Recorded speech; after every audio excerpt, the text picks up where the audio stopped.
Hey folks, I just want to record a quick channel update. I'm not going to keep you too long. I know that I sometimes say this and then I end up recording like a 20-minute video, but this is going to be quick, so I'll keep it short and to the point. I'm sorry about the reduced amount of videos that I've been putting out recently. I needed a bit of a break. Like, I've been working quite hard at work, and then I thought I'd take a look at some other non-strategy games that might be interesting to play on the channel. So I put up a poll, and quite a lot of people wanted me to take a look at Kenhi. And so I actually reinstalled Kenhi. I've played it, a bit before. And when I say a bit, I mean about 30, 40 hours, something like that. So I know the game well enough to be able to play it and pick it up again. Now, I don't think Kenhi is going to be a game that I'm going to play on the channel. The reason for this is that in order to make good content for Kenhi, you really need to edit the videos because there's a whole lot of traveling, grinding for experience, grinding for cash so that you can afford to feed yourself. It's an amazing game, by the way. It's a really, really good game. I just don't have time to play it. I spent quite a lot of time in my spare time last week playing Kenhi just to see whether I thought that it would be useful for my channel. But I'm passing on that because I think in order to do it justice, I'd have to spend a long time editing. Now, if I had more spare time and I wasn't already up to my eyeballs with other series, it would be a really, really good creative challenge. Some of you actually pointed out that it would be a good challenge for my skills to be able to put together a story, with the video editing and all that. And that is a really, really good idea. The problem is it's a huge amount of effort and I'm just not willing to put that time and energy into it at the moment. I'm too busy. So yeah, Kenhi, I'm not going to cover. It is a wonderful game though, and it's such a wonderful game that I ended up getting quite addicted to it last week. So I didn't end up, playing some other games that I wanted to play. Next, Galactic Civilizations for Supernova had a big update, the 2.5 update called Ares, added a whole bunch of new combat features and war updates, and it was accompanied by Warlords, which is a paid expansion too. So it's time for me to cover Galactic Civilizations again. I've been waiting for Warlords and 2.5 to come out so that I could show it to you because it's really, really good. It changes the game in a big way. It finally makes Galactic Civilizations 4, I think, one of the best Space 4X games that's ever been made. It's just really, really rounded out now. The one problem that the game had was the combat wasn't that great. The user interface was really hard to read. You didn't really have many ways to interact with things. And now all of that has changed. It's so much better. So I'm going to be playing Galactic Civilizations 4 from now on as a staple on my channel because it's just one of my favorite games. It's just so good.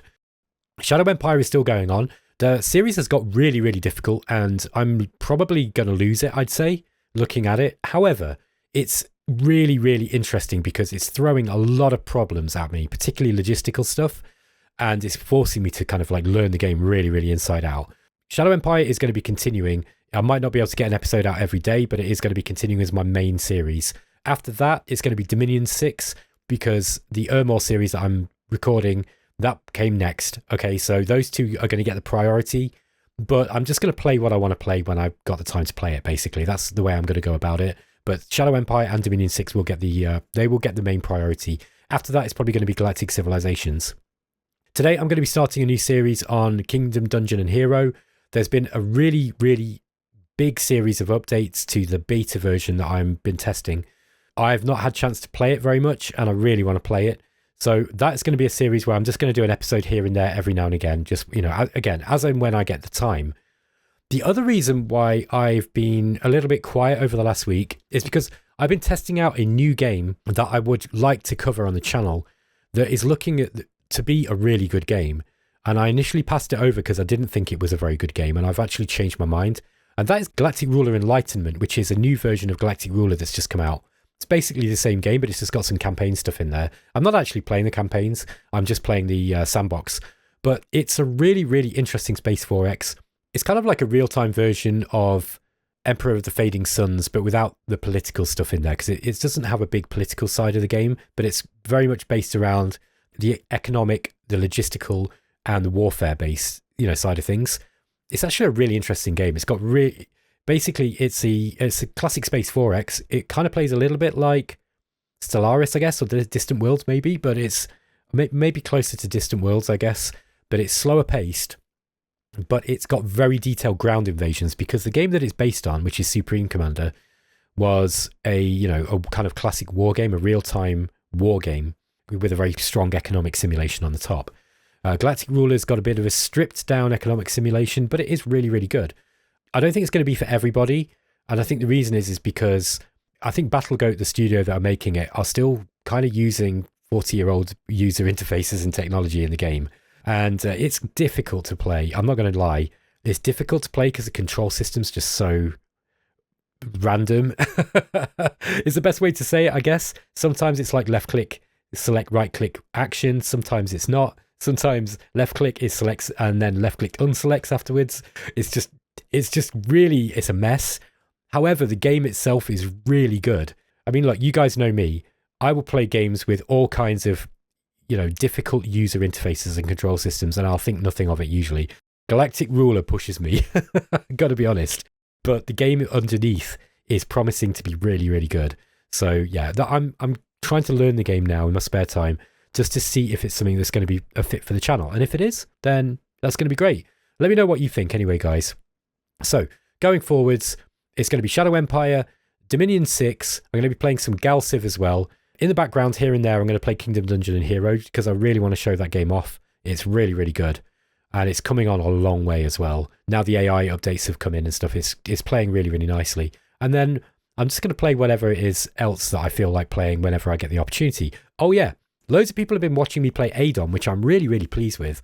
I'm so glad so many people are watching the roguelikes. And those are going to be something that I'll just play whenever I want, basically. So I can play roguelikes all the time, even if I'm kind of tired. It's a bad idea to play them when you're tired, by the way, because you make more mistakes. Yeah, I'm just delighted that so many people were watching ADOM. So that's going to be something that I'm going to be playing more of too. As soon as Caves of Cud 1.0 comes out, I'm going to be playing that. I had a look at Dwarf Fortress Adventure Mode. I think it's still a little bit too bare bones at the moment for it to be an exciting Let's Play. But I'm going to play it again myself in my spare time and just kind of remind myself. I used to play Dwarf Fortress Adventure Mode in ASCII years ago, and that was really good fun, but I don't think many people would watch it. So I think I don't know quite how much of Dwarf Fortress Adventure Mode ASCII version is in the Steam version, but I feel that it's quite stripped down at the moment. So I'm probably going to wait until, and it might be a long time until they actually update it so it's got all the features in. All right, guys, I'm not going to bore you any longer. Thanks for listening to my update, and I will catch you next time. Let me know what you think about all these choices in the comments, by the way. Don't worry too much if it feels like I'm taking on too many series. The mainstay series will be, plodding along as always, and then I'll just come to the other stuff as and when I get the chance and the inclination to play. Okay, guys, catch you next time. Take care.